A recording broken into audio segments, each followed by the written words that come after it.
काय बोलावं आणि काय सांगावं स्वतःबद्दल तशी त्याची काही गरज नसतेच, कारण आमचे डोळेच बोलतात आणि तेच सांगतील आमची ओळख.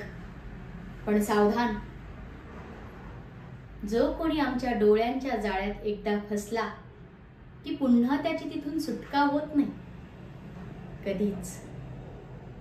कमलदलात फसलेल्या भुंग्यासारखा त्याचा तिथेच अंत होतो.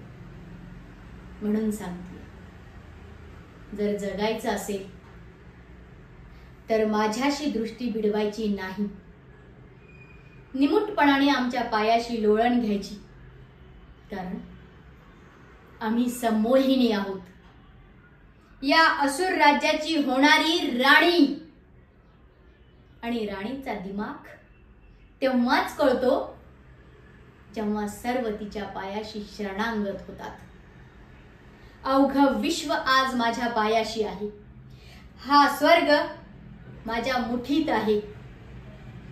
आणि ज्यांनी कुणी आमचा सामना करण्याचा प्रयास केला त्यांच्या प्राक्तनी फक्त आणि फक्त नरक यातना आहेत. अजून काय हवं आहे आम्हाला? काय हवं आहे? एक उणीव आहे. स्वतःला आदिमायेचा अवतार समजणारी ती रेणुका अजून आमच्या डोळ्यांच्या जाळ्यात अडकलेली नाहीये.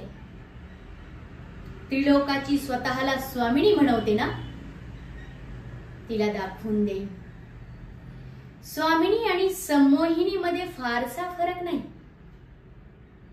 ती जागा फक्त आणि फक्त माझी आहे, फक्त माझी.